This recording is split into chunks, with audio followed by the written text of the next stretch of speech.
how can you go wrong? I mean, just mean dude, big sword, bad agenda, evil doings. Oh.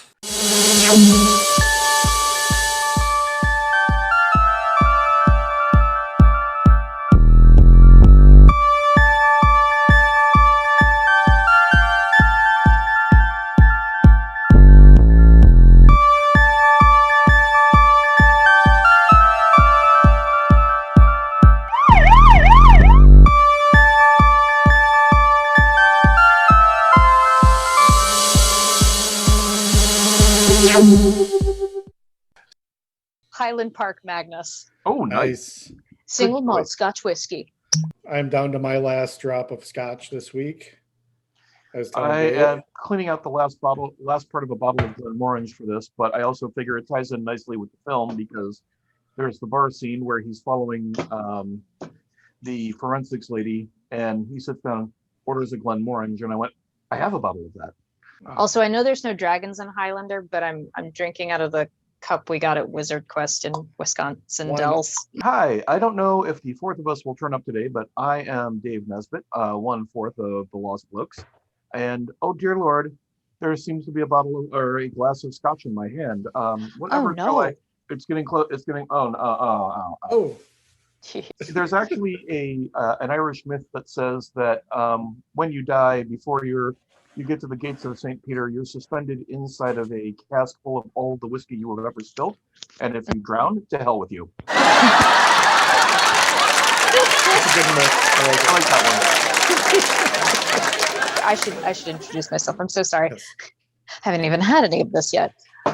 I'm the Mad Hat Cat. I am 25% of the Lost Blokes, and I have the Highland Park Magnus single malt Scotch whiskey. It is very peaty, very smoky. Everything a Scotch should be. Awesome. I'm not going to mix it with chocolate milk, though. That would be a hellable offense. Were both of you involved in the story? No, I wasn't actually present for this, but I was talking to a guy who works for a local liquor distributor, and he was talking to the guy who handles their high-end whiskey stuff. Mm. And he used to work in Las Vegas, and there was a guy who was buying out cases of this. I can't remember the specific brand, but it was like 36-year-old single malt Scotch. I mean, like high end Scotch. It was the good shit. And buying it up by the case. And then he would literally, so the distributor said, let's go visit him, drop some gifts on him. I mean, clearly this guy is a big customer. We want to make sure we don't lose him. So they show up, they hand him a couple of very special bottles of this particular type of whiskey. And he goes, oh, would you like to hang out and have some with me? Oh, yes, we'd love to. And so they sat there and tried to like restrain their horror when he pulled out the whiskey and then poured it into a glass of chocolate milk. Oh. And like my inner whiskey guy goes, no! I'm gonna push back on. He also wants to go. You almost want to try it just to see what. I'm going to push back on the revulsion factor of that because I can tell you that I've kind of tried something similar. But before I do that, I'm going to say like, comment, subscribe. I'm Dan Carlson, 1/4 of the Lost Blokes. The quarter that is like seamlessly slipping that in there with his intro. Yeah. Good job, my man. Yeah. But I have actually mixed the whiskey with iced coffee, with prepackaged iced coffee, which is sort of a chocolate milk consistency. I'm just picturing me wide awake as all get out, and yet at the same time on the floor going, why can't I stand? But I'm awake as fuck. Okay, we'll run with I should say that I've never drinking large quantities of this mixture. It's only been, like a little... Never drinking it, huh? Drunk it, drank it, never drank it. I'm creating new words, and all I had was this little... Be a lost bloke. What is conjugation even? Man. Be a lost bloke, and we'll let you make your own words. Ooh, do you get a bloke point for that? For making a new word? Highlander, a film from 1986, starring amongst others Christopher Lambert, Sean Connery, and Clancy Brown. Also, it's John Polito is in there as well as a particularly sleazy New York cop, which always makes it fun. But the idea of the film is that there are people in the world who are immortal, functionally immortal. They heal almost any wound instantly. They never really get ill. They never age. The only way you can kill one is by cutting off their head. That'll do the trick. They're like vampires. Yeah, like that. And without the brooding. Yeah, Without- without the brooding. There and without I don't know.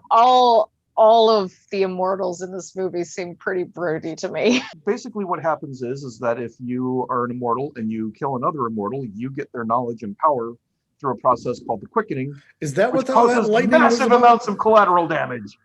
What? I know That's- that- everything. That's what the lightning was about. I didn't. Yep. I never made that connect. I don't know why. It looks cool, Dan. What Okay. other reason do you need? Well, maybe Dave can shed some light on this. 80s movies and 80s big blockbusters and lightning effects. A rare thing? I think that around about that point in time, they really got the lightning effects more or less correct. And they look, and this film, they actually look, even for the era, they look really good. I know. I was just kind of hinting at the fact that they were in every Hollywood movie at the time. Like, Oh yeah, Howard the it's like Duck. somebody went, "Hey, I got a great way to do a lightning effect." By the way, there's another thing in there. Thinking about taking risks when you're shooting. In some of the fight scenes where you see the sparks happening between the swords, that's an actual practical effect. They basically hooked up a car battery. I heard about that. Yeah, they hooked up a car battery to the end of the sword, and then they would basically take it out. Feeling in lucky post. today, stuntman? Yeah. And when you touch the sword, there was going to be a big arc that would happen as a result of basically shorting out. Okay. We may be shooting all day today, or we may be taking a week off. But yeah, that is actually a practical effect. And it led to a few moments of kind of like near terror during the shoot where it's also part of the reason, like, for example, that McLeod's sword has that long dragon hilt on it, is that it's also insulation, so that way he's not touching metal.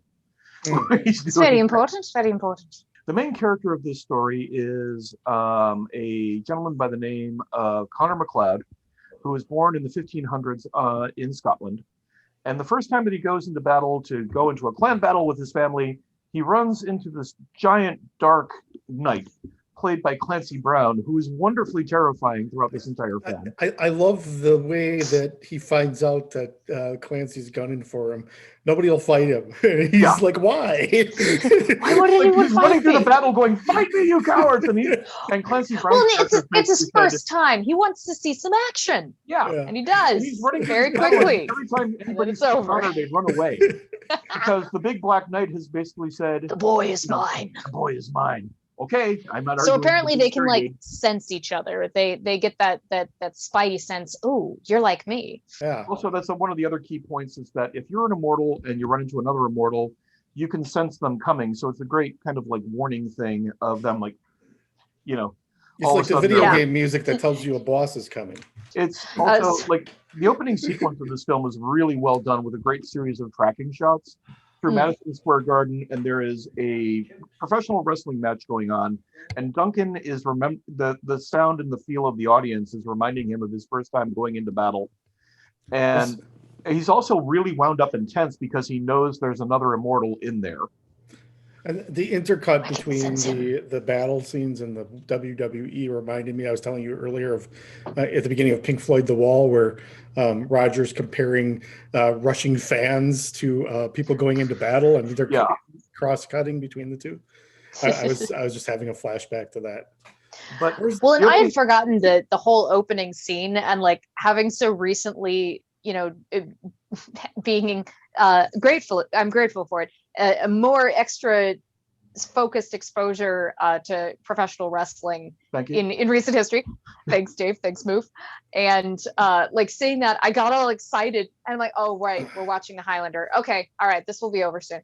Yeah, I thought there was one missed I'll say it was a great movie, Dave, but I just want to say there's one missed opportunity here, and that's pitting a Highlander against a WWE wrestler. Apparently, at one point in time, one of the people that they had contacted to be the Kurgan in the film was Hulk Hogan, but he passed it. Oh, like It wouldn't have been the Mc- same. He doesn't Roddy have that dark Roddy energy. Piper would have been awesome. Roddy Piper, he's already wearing the kilt. It goes Yeah. with the Scottish thing. Just saying. How tall is Roddy? Roddy, was like a shade short of like 6 feet. yeah, okay. I always think he's shorter than that for some reason. I don't know why. He's got like a really big personality, but every time I've seen him in anything, he just looks shorter than everyone else in the room. I think that part of it is also because of his build. It actually kind of like makes him look a little bit shorter just because of how, Lull you into a false sense of security before I break your face. And then Put also the glasses on. another piece of casting was apparently initially they had cast Kurt Russell as Connor McLeod, but Goldie Hawn talked him out of it. Goldie, why? This would have been another Kurt Russell movie that everybody loves decades later that bombed into theaters. The 80s were like his best period for finding really great films. Unfortunately, a lot of them tanked pretty hard. Well, what would you guys say? Would you classify this movie as an 80s fantasy movie? Like, yes, it's set in contemporary, well, back then, 1986 New York. But there are definitely some fantastical elements to it.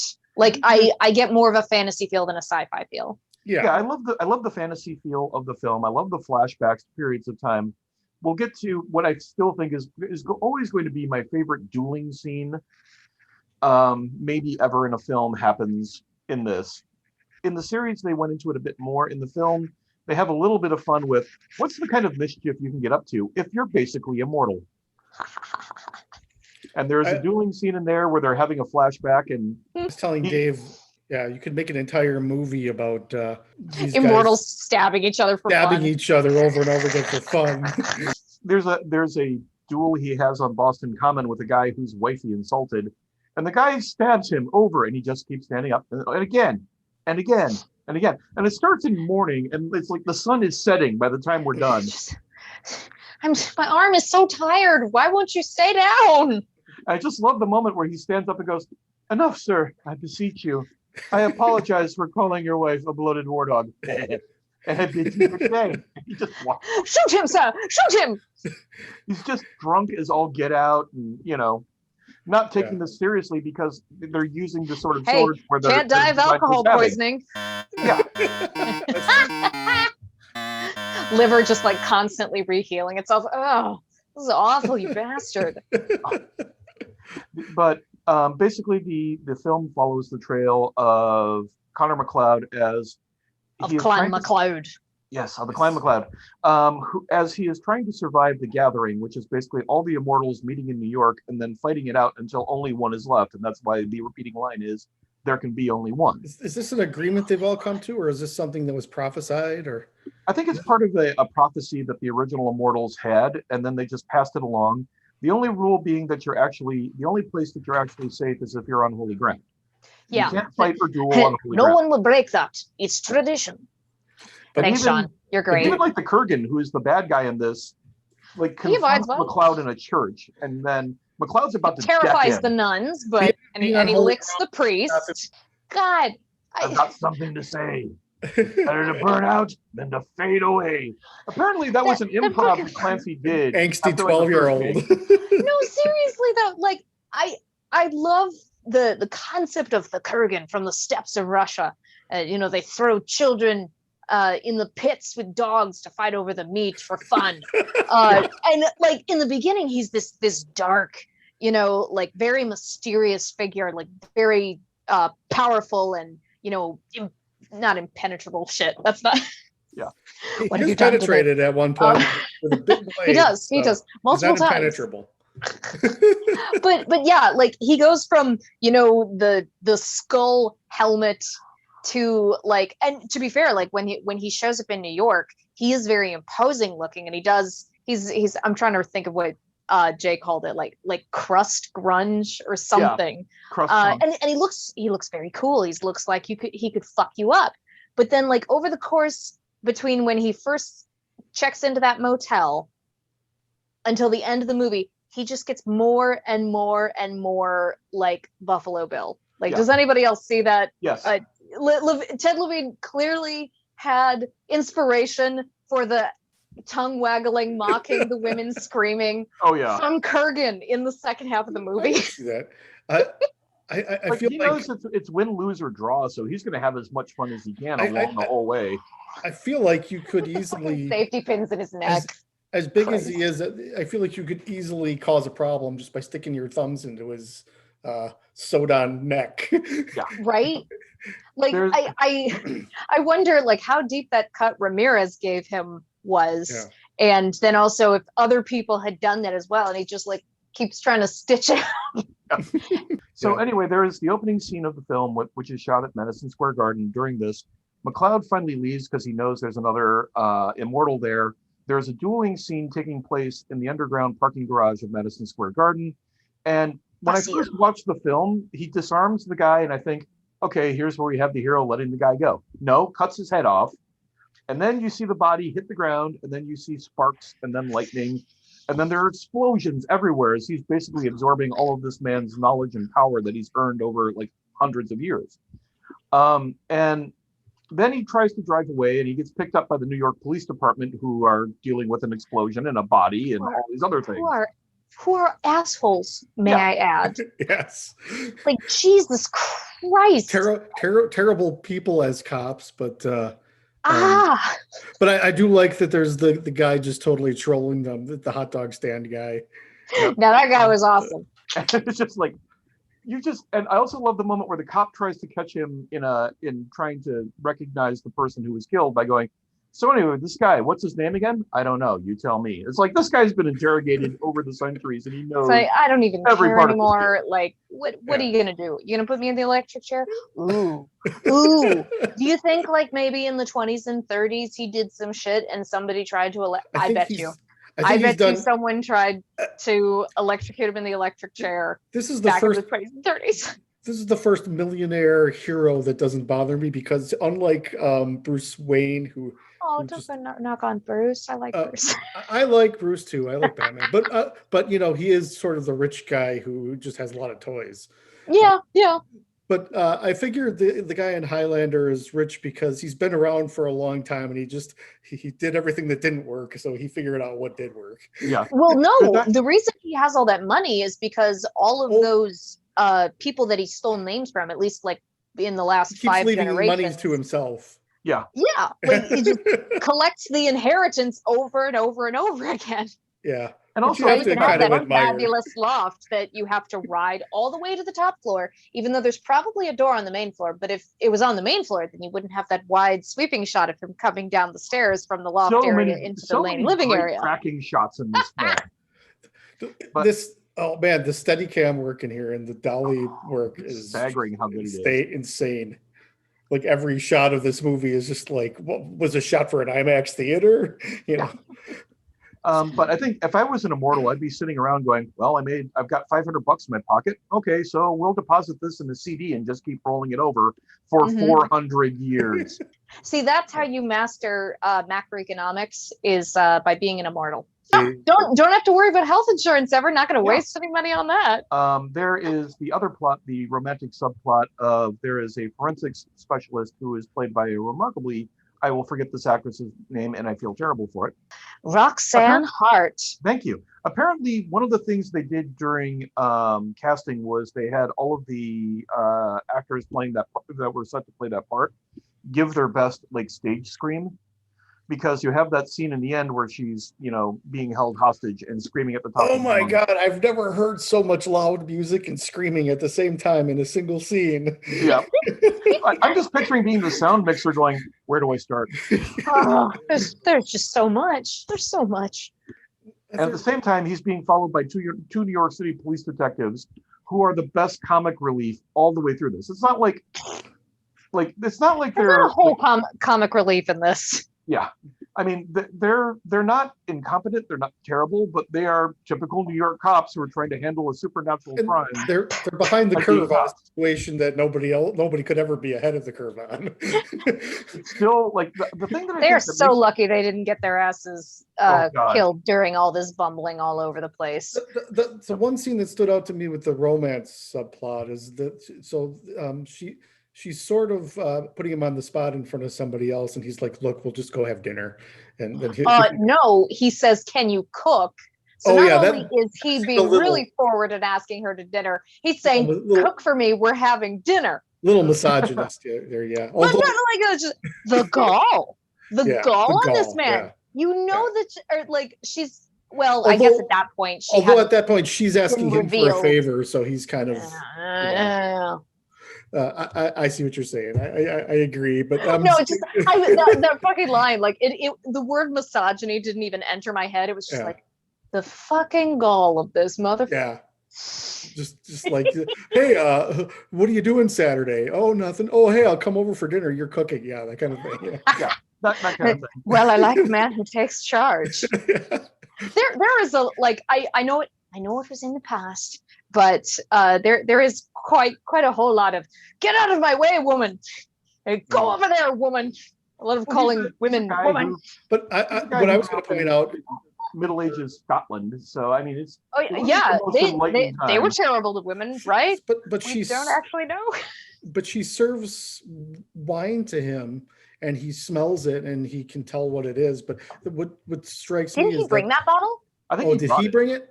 Yeah. Yeah, Okay, because then it makes more sense. He brought like a wrapped up bottle of brandy, Okay, and then the present for her. Which, ooh, gosh, you brought me a present on our first date. Maybe it's not so. Ah, fuck, cover blown. hey, a $200 a 200-year-old bottle of wine is not inexpensive. I'm sure But- he's had that sitting around in his house. Like when you're Yeah. immortal, like does it even really matter anymore? That's Because true. like I've What's done money? everything. I've fucked everything. I've drank everything. Or maybe not. It's just so we don't have to argue over the conjugation of the word All I got is word drink again. He imbibed. I've imbibed everything. she better make sure he wraps it, because he's probably got all kinds of things we never heard of. Oh well, I don't know. Can immortals contract STIs? Oh, maybe they automatically heal. I would say actually, I mean, wouldn't it be the most irritating thing in the entire world to be going, so I can heal any wound, I can do this, I can do that, but I can still get a cold? The fuck's that about? Well, I'm sure The immortal lightning is just like, sorry, man, I take care of everything. I'm sure you know that you can't be killed, but you still don't want to be stabbed. Yeah, I'm sure it still hurts. I don't know. It seems like Kurgan's into that. The guy at the desk says, Candy said you were kind of kinky. Yeah. Hi, I'm Candy. Of course you are. Of course you are. God, his voice, man. That's the other part of it. Like I'm just picturing how he's they fucking terrifying, and then he just gets weird. It's not he's terrifying having- anymore. he's like this total force of chaos, going through everything, breaking shit, destroying stuff, and having fun. Well, see, and that's what Jay was saying is like, well, it's supposed to be, he's supposed to be the outsider, the terror, infringing upon society. And I'm like, I mean, I guess that's a thing in the 80s. What are you afraid of? Really overly flamboyantly dressed, even if it's very goth. As in he's a Visigoth. No, the Visigoths and the Kurgans are totally different. Yeah, but get the idea. But yeah, like I guess I see that, but at the same time, it makes me mad. Like that's the thing you're fucking worried about in 1986. This is your cultural anxiety. Hey, he's a Russian turned into New York, breaking everything in 1986. Yeah, no, there is so much America fuck yeah in this. Like it's like, well, you are the master race, he said to the Nazi before pumping him full of lead. I love that moment. There apparently were two cuts of the movie, one for the UK and one for the US. There was stuff cut out of the US cut because we wouldn't get the jokes or it wouldn't land with us.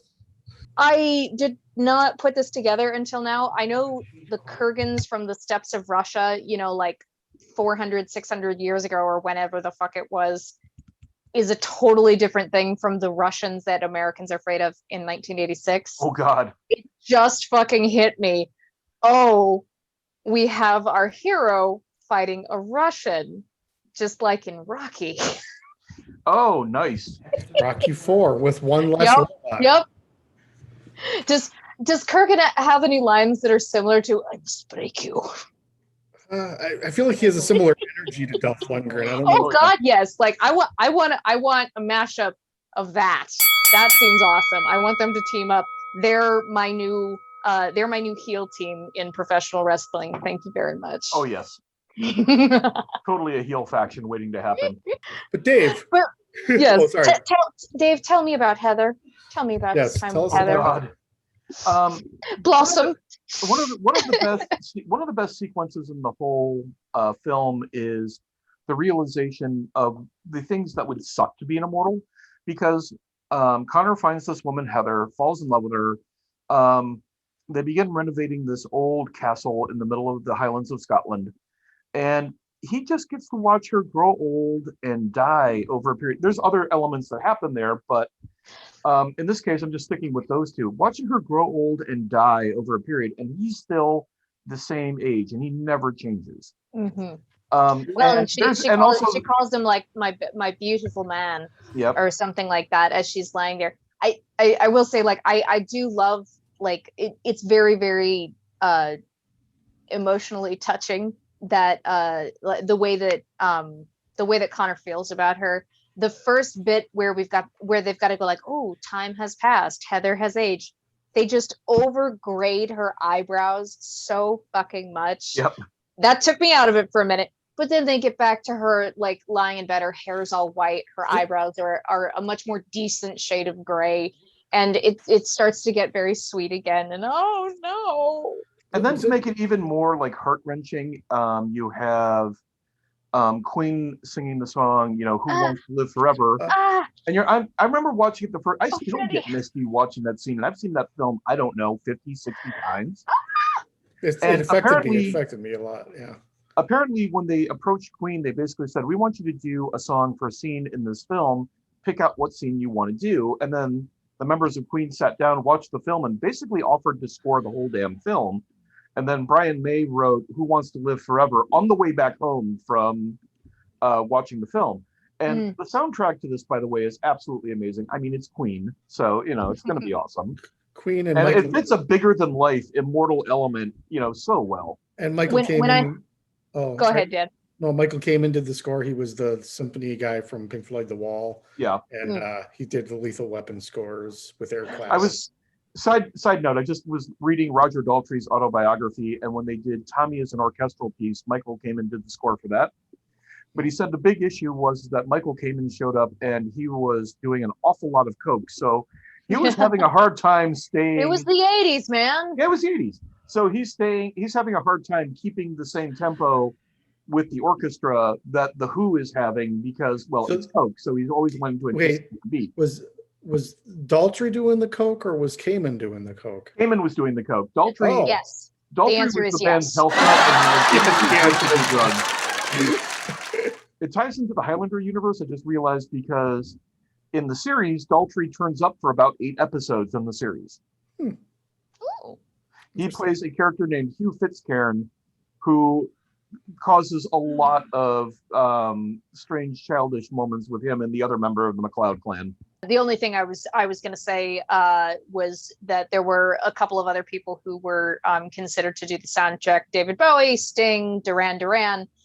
I was going to ask, I've heard some of the other possible castings for Kurgan, but what about Connor? Was it always Chris Lambert? Was the one. They offered it. They had Kurt Russell for a while, but apparently they also offered it to like Kevin Costner. This was pre Bull Durham. They offered it to Mel Gibson. They offered it to a few other people, but apparently none of them were that interested, or they didn't get the script. And Christopher Lambert had just done Tarzan. He also had an issue because Christopher Lambert his nationality is split between France and Switzerland, so he speaks French and German and Italian fluently. He was not fluent. He does not sound very Scottish, but we love him anyway. So his accent is in real life is very generically European. So they had, in the scenes where he's in Scotland, they coached him on a Scottish accent and getting the phonetics right. And they had to teach him English. He was kind of still learning English when they were already filming, right? Yep. Mm-hmm. It was fun because about an hour before we did this, I was watching an interview with Christopher Lambert at Comic-Con Montreal, and you could see him answering questions in English and going and like mapping it out in his head. And then somebody asked him a question in Quebecois, and you can almost see the relief on his face when he can sit there and answer in French. This is off topic a little bit, but I always wondered when people are bilingual, especially if their native language is not the one of the person that's speaking to them. Like, let's say it's a non-English speaking person and we're speaking to them. If they formulate their response in their native language, and then I have to translate to the person I'm Or speaking like, to. or like when they get home from that interaction, when they're just sitting around, maybe they think about the interaction. Do they think about it in English, or do they think about it in their native language? I'm not fluent in multiple languages, but I've spoken to people who have been in like immersive language situations, and they said it's really weird when you suddenly realize that you're literally thinking in the local language. Yeah. Hmm. And then when Like- you dream in the local language, like it's there forever. It's cemented. I had a That's friend of cool. mine who spoke 5 different languages fluently, and he said it was very odd. Like he was in Germany for about 6 months and then realized, I'm thinking in German. This is really cool. And he said, literally, I had that thought. I was like sitting there and I'm running the thoughts through my head, and I realized as I'm sub-vocalizing, I'm thinking in German. And I wonder if there are thoughts available to you in other languages that are not in your native language, because maybe there's words in that language. Oh, for there's different things. there's a lot of spaces where language as a function of culture has terms for things that don't happen in other languages. Mhm. It's part of the reason why when you're listening to the original voice tracks in say an anime, you'll hear bits and pieces of English in there because the Japanese just went, we don't have a term for that. That works. Yoink. And Oh, English that's does I mean, the same thing with English other does that languages all the too. time. Oh, English has done that for ages. We steal shit Oh from yeah. everywhere. We think sneak up something behind sounds other cool and like, languages. ooh yeah, yoink. Yep. I'm thinking that's a why cool I- word. It's ours. It's cultural integration. It's cool. It's Yep. cool. But yeah, anyway, no, I love watching anime and then hearing like someone, find something and they've got Johnson, Lucky. No, what you were saying about that, like I'm such a fucking weeb. Like, let's be honest.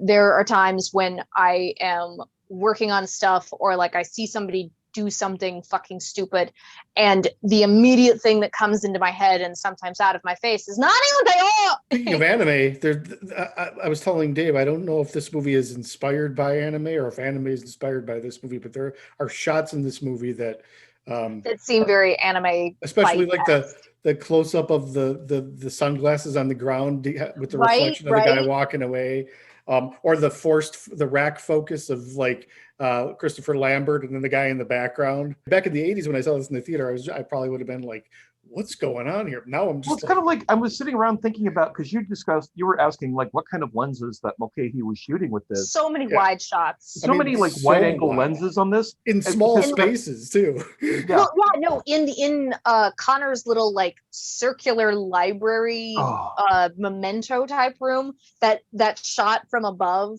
where they're just like circling around, and I'm like, oh, it's Ramirez's peacock cape, that fantastic, fabulous motherfucker. Yep. He kept his cape and his hat. That's so sweet. The one shot that I was picturing, and I can just image it in my mind now, because especially when you're doing a wide angle lens, doing a close up with one of those basically means the lens basically has to be like almost on top of your face. Mhm. Yeah. And so I'm picturing the scene where it's, hi, I'm Candy. Of course you are. If you see, You mean with the one from behind her showing off her legs? No, that one too, but also the one when he goes, of course you are. And Oh there's yeah, like just half of his right face. fucking there. Like That- right fucking that- there. That lens had to basically be on his nose to make that work. But continuing on with the plot element of the film, Yeah. we get to the last scene where it's basically the last element where it's basically McLeod and the Kurgan, and they're the only ones left. And there is like the fight choreography and the way that this sequence is shot is just staggering in terms of how well it's done. In front of that lighted sign that says Silver Cup. Yeah, the big Silver Cup bread sign in New York. Oh, it's great. They were supposed to And he film has that. McLeod's girlfriend tied to the Silver Cup sign, and she's screaming her head off. Oh yeah, there is a lot of damsel in distress screams happening Oh, with yeah. this. The whole fight, like I know you that the ending fight might be a lot of people's favorite fight. My favorite fight, and maybe it's just because I love Sean Connery, is between Ramirez and the Kurgan. Oh, that is a great fight Just sequence. bringing down the fucking tower. Yeah. I'm just like, I'm pretty sure Heather inherited this. She's got so many animals. Like you're destroying her legacy, man. It's just a little tiny touch in that scene just before Kurgan and Ramirez have their fight. And like Connor is off somewhere, and Ramirez is just hanging out, having dinner with Heather. They're And having a very nice conversation. he's sitting there telling a story. Mhm. It's think just he was like, telling a "Have story some more about wine," and it's just a moment. conquest. It's just a little tiny thing, but it's so noblesse oblige of just yes, please. It's just And then when she pours him another glass, he says, "Thank you." yeah. There's just it's a little tiny thing, but I think that's the thing that actually makes the film work for me and makes the characters feel a little more felt out. Is that Ramirez is a person who is 2,000 years old. He is clearly of the upper class aristocracy. Oh yeah, Yeah, and he's the chief metallurgist to the King of Spain. King Charles of Spain, and but he is still that moment of noblesse oblige. I am in your home. I am enjoying your hospitality. I will, of course, be as polite as I possibly can be. Nice. And I know that Connor, ribs on him all the time and calls him a fancy haggis or something. yeah, What's haggis? You look like a woman. What's haggis? That's It's sheep like intestines. me and my giant pearl earring. Thank you for the comparison because women are gorgeous. Yeah. And so am I. You great peacock. it's all of these little touches that make it feel like a world that people genuinely live in. The hot dog guy. The hot dog guy is awesome. Best character in the whole movie. Like, yes, Ramirez, I love you, but you come second to the hot dog vendor. There's a moment there, and it ties into how sharp McLeod's sword is, where there's a big swing, and all of a sudden Kurgan just stops and then smiles. See, and that shit is very anime. Oh my god. God, yeah. And then and everybody stops and pauses, and then just like the little line of blood starts dripping. Head falls off. And it's just like it's such a great piece. It's such a great piece of stage work, and I love every second of it. Yes. There's a scene in the movie Severance. There's a horror movie where these two guys are talking about. One guy says to the other guy, when your head is cut off, for about 35 seconds or so, you're still conscious. And you can see and think. And the guy's like, that's bullshit. Well, anyway, the guy who said that gets his head cut off, and you see his decapitated head smile because he realizes he was right. Apparently, there were experiments done during the age of Madame la Guillotine where they would literally pull the head from the basket and start shouting in its ear to see if the eyes would react. Ooh. Yeah. Oh my god. Shit got crazy during the revolution, man. Oh yeah. Let's face it. If I was an immortal the second that the French Revolution happened, or when they invented Madame la Guillotine, getting the fuck out of France. Hey, I was telling Dave, I'm surprised there was only 3 decapitations in this movie for a movie centered upon decapitation. Right? But there's apparently a lot of them going on in the background. Because they're talking about other killings that had taken place. There's a guy who got his head chopped off in Jersey. Do you get to Jersey much, Nash? Not if I can help it. I'm a New Yorker. Fuck Jersey. If you're from New Jersey, we're just sitting around there talking about New York attitudes. I've not been to Jersey. I was going to say, I'm not going to use that as the intro or anything. I have nothing against New Jersey people, except for the way you drive. You're awful. Okay, so do you guys think that Kurgan's head was like yes, Connor got through the spinal cord, but then there was just like this little lip of skin that was kind of holding his head on, and it didn't fully come off. It just kind of like flapped back over his shoulder, and then it's like all the lightning happens. Just so. I don't know if I'm remembering anything properly, and I have a little bit of alcohol in me, but I remember at the end Sean Connery's speech kind of hitting me a little hard. Yeah. They don't talk about like, okay, what's the fucking point of having immortals? Because he even says earlier on, why does the sun rise? It just I don't know why it just does. But then at the end, it seems like no, there was an actual purpose for there can be only one. That time when you need that one person who can sit there and be the guide for the world that will either make it a better place or a worse place, and that really works out for the characters. So he's gone a step beyond becoming immortal. He's basically an omniscient god now. That actually reminds me of something. So in the beginning, I know that there is like very strong cultural anxiety themes in this movie. Like they exist in pretty much any movie ever because they are products of their times. Yeah. But like in the very beginning, or during that flashback of like that first battle, whatever it was, 400, 600 years ago, or I guess it was the 15th century. Is that right? That seems to track. Anyway, when the Clan MacLeod is going out, his girlfriend at the time, Kate, who later turns on him like so fucking fast. But she's totally in love with him, watching him ride off into battle, and she, remember, God is on your side. And then when the Clan MacLeod actually, like they see each other on opposite sides of the valley, and the Clan MacLeod goes down, and they'll kill the heathens. They specifically say heathens, and they obviously have a monk over there who stabbed someone at one point, I think. And then praise. I'm helping. It's for God. Beep, beep. But okay, clearly they're Christian, and they are stamping out the heathen menace. And then track forward into the 20th century in 1986, or I suppose sometime in the 80s, whenever the director decided it was set. Clancy Brown in the church. Jesus Christ. Like, okay, little on the nose or on the hand of the priest. That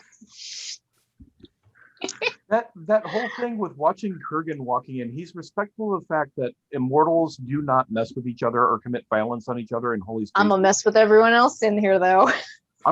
I think that entire scene, he was doing his level best to try to provoke him into doing something incredibly stupid. Right. Because it's not like any kind of like supernatural force that prevents them from fighting each other. It's tradition for some reason. And I want to know, like, does holy ground count for, like, what if he were in a synagogue? Would that count? Yes. Would he count if he were in a Hindu temple? Or something they've gone into in the other films and in the series. Like at one point in time, one of the characters decides to retire from the game for a while. Mm-hmm. And so he finds a piece of land that had been consecrated by the local Native American tribe, asks for their permission, and then moves on to that land as a protector. There you go. But you go. If I have a very lawyerly thinking process with this sort of thing, so I would say, I'm Buddhist, and Buddhists believe that all ground is holy ground. So off with you. Yeah. I mean, if the particular immortal believed it strongly enough, I think it would count. Cool. But again, like, it's not a supernatural force. It's just it's just an agreement. It's just tradition, and none of us would break it. That wasn't exactly Sean Connery. Hey, the only accent I can do. I don't know which Scotsman that was, but all I can do is a imitation of Mike Myers doing Sean Connery on Saturday Night Live. Welcome to All Things Scottish. If it's not Scottish, it's crap. I mean, he's right though. If it's not Scottish, it's crap. One thing that I wanted to say is, like, hooray for I would like to, like, actually name him Peter Diamond. He's the guy who played Iman Fasil, the fella that Connor fights in, or should I say Nash fights in the opening in the garage. I don't mean to be mean, but he did not strike me as a guy who was like a master swordsman. Another thing to keep in mind is that they had to work around the fact that Christopher Lambert is very, very nearsighted, so they had to spend a lot of time getting his choreography right. And so that made choreographing the fights a little bit more interesting and kind of exciting. Mm-hmm. But the choreography is very well done, especially for people who are not innate swords people. And that's the reason I wanted to bring Peter up. Because up until like fairly recently, it seems like stunt people in general, and fight choreographers, coordinators, swords master, whatever you want to call them, depending on what kind of fighting is happening in the film or in the television show. Nobody really, they don't seem to get a lot of credit. Like, sometimes they're totally uncredited, and people really have to dig to find who was responsible for this stuff. And the only reason, like, I even know about it is because I'm partnered with someone who is a fight choreographer, and I've gotten to tag along sometimes to fight training stage fighting workshops, and getting to see people who are responsible for the fight choreographer for like major films and television teach and work is really cool. So I like them to get a little bit of love. There's been a push for them to get a category at the Academy Awards, and I think they should. Yeah. Well, and hell, fucking help me. Death Proof. Thank you. The Tarantino film. With the stunt woman there. Oh, no. Fuck Stuntman Mag. We don't care about him. The stunt woman who she was on Xena a lot, wasn't she? Zoe Bell. Yes. Yeah, Zoe. I love that got put in there, because Jesus Christ, stunt people do so much hard work, and they train really hard and like are really dedicated to their craft. But just I mean, shit, man, the person who does the lighting, no offense to the person who does the lighting, but like they get a credit. Why don't the stunt people get more credit? Because they're just as behind the scenes and are doing just as much work as anyone who is doing lighting design, anyone who is doing set design, costume design, any of it. And they're responsible for making sure that those illusions are carried out safely. Yeah, exactly.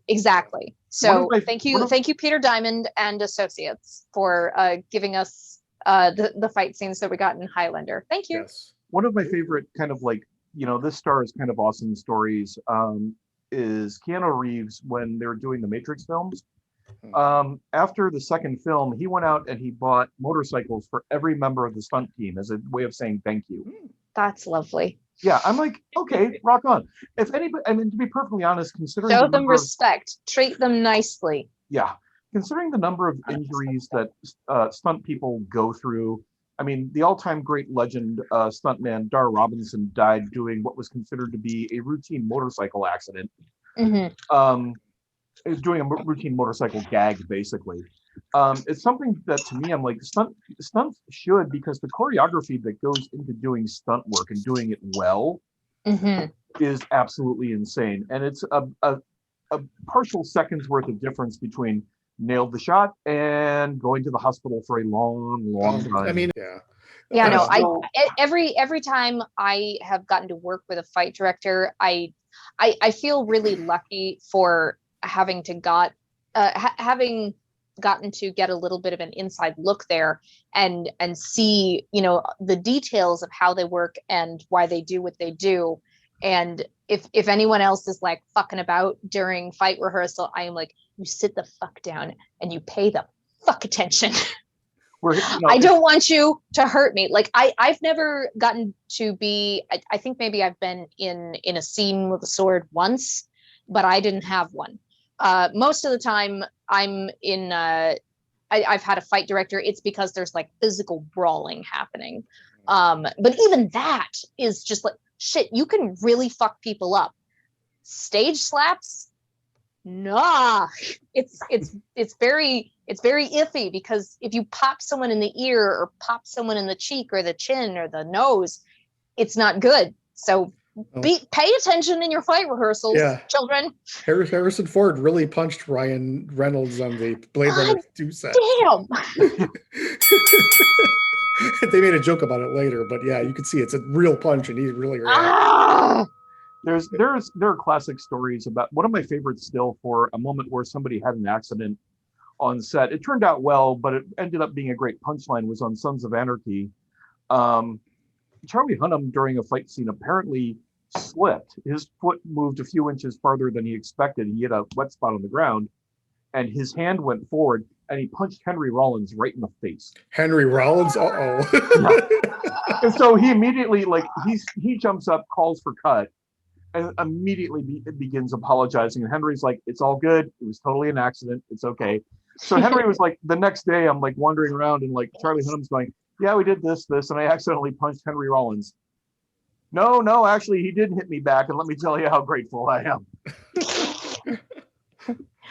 I feel like I've gotten special treatment for having been punched by him. Hey, there's not too many people who can say they've punched Henry Rollins and be able to say that they weren't punched back or didn't pay a price for it. Yeah, I'm pretty sure I'd be sitting there and I'd be like, okay, I just hit Henry Rollins. And I'd be like, just pick a spot, dude. It's good. I get you. Yeah. Cool. I A understand. general principle. Yeah, no, that whole sequence just reminds me of that bit of a hockey game that you showed us recently, Dave, where he's just accidentally just absolutely knocks someone unconscious, throws his hands up like, I didn't mean it. I didn't mean it. Whatever's coming to me, I'll take it. Like literally 4 players from the other team jump him, and he's just putting up his hands like, it's cool. I get it. It was not intentional that I did this. I'm so sorry. Yeah. I'll take what I deserve. And literally, he got ejected from the game, and the entire he didn't even argue with the ref about it. He's like, "Nah, that's cool." It was the 80s, so every movie had lightning dragons in it. Lightning dragons. Howard the Duck. Howard the Duck, Big Inner Trouble in Little Space. China. Yes, Big Trouble had a lot of it. Oh, a lot of them. Yeah. So how many severed heads would you give this movie, Dave? I would definitely give this film at least 5 severed heads. Yes. Out of how many severed heads? 5 out of 5 on severed heads. Okay. This I just want to make sure I film know what the rating system is. Yeah. This film has been a nerd gamer classic for me and my crew since the first time I saw it in 1987, and I just love this film to death. It's a great example of storytelling. It's a great stylized piece of filmmaking. And also, you get the feeling that everybody was having a great time making this film, and that always shines for me. Kat, It was definitely a press play. Oh yes, press play. How many severed heads? Press play, press eject, press pause. I would definitely say press play because it is like kind of a cultural touchstone in the US at least. So I think it's worth watching to get that. I wouldn't say like I was enthralled with the movie, but I like watching it. It's very fun. Sans the homophobia. There's a lot of homophobia in this movie. Sorry, it was 1986. With the dandy servant, kissing his master on the cheek, with Kurgan slowly becoming more and more Buffalo Bill over the course of the thing. There's a lot of that going on in the movie, and I don't love that. But I do think it's worth watching.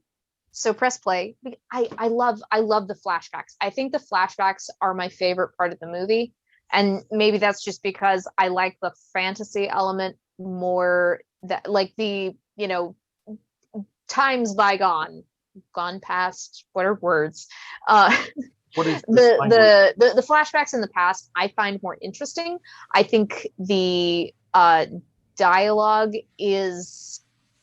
I like the dialogue a little bit better in the flashbacks. Is the dialogue maybe it's just because I love Sean Connery, and like the second he's gone, I'm just like, okay, movie's done. So you're a press play then. Oh no, I sat down my beer too hot. Sorry, Oh. I've got to watch the foam. All right, it's all right. I popped it too severely. Oh, okay. And I was afraid it was going to explode. What do you say? Highlander. Classic combat, decapitations, swords, immortals, and Queen. What else can you say? But press play, press play. There can be only one. Me? Yeah. How many severed heads? I say 4 severed heads out of 5. Press play.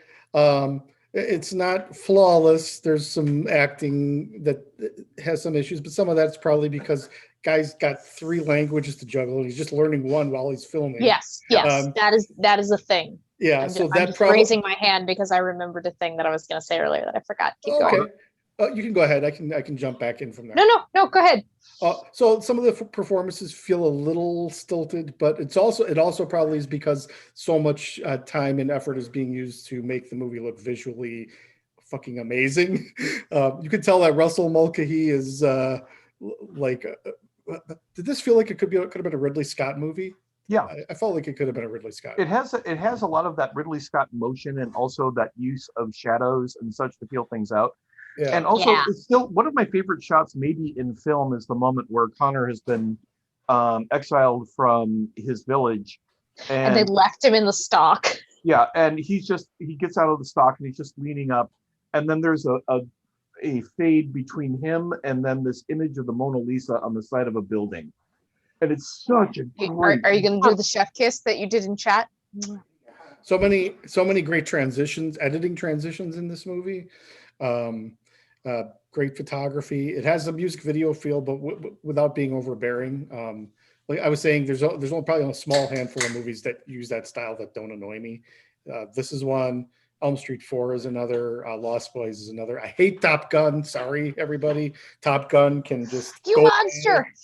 It's weird for me to consider that Top Gun was directed by the same guy who did The Hunger. Yeah. Well, after you make The Hunger, you got to do something to pay the bills, you know. Yeah, true. But press play. I enjoyed it. I'd watch it again. I totally get why people like it. If one has not ever Googled The Highlander in Google image search, you should, because not only will you come up with screen caps from the film, you will also find the covers to a lot of romance novels that have the phrase "the Highlander" in them. In fact, I'm going to go to Bed Google with the now. Highlander by. Yeah, no, I wanna read like some of the titles out. Hang on. You might think that you know the Highlander, but you'd be wrong. Even if you've consumed all the films, the live-action television program, the animated series, or even the short-lived comic book, which I hear has less plot holes than other iterations in the franchise, you have never known the true depths of the Highlander's bravery, tenderness, possessiveness, or raw sensuality if you've not encountered the Highlander amidst the pages of romance novels, such as At the Mercy of the Highlander by Fiona Farris, or perhaps Claimed by the Highlander by Gillian MacLean. And who can forget Falling for the Highlander by Lindsay Sands, or Deceiving the Highlander by Emma Prince. Of course, if you're still in need of more, you can always find Kiss of the Highlander by Karen Marie Moning, Healed by the Highlander by Heather Walker, The Dark Highlander by Karen Marie Moning, Spell of the Highlander by Karen Marie Moning, and Held by the Highlander by Blanche Dabney. This episode of The Lost Blokes has been brought to you by a lot of shirtless, muscular men in kilts.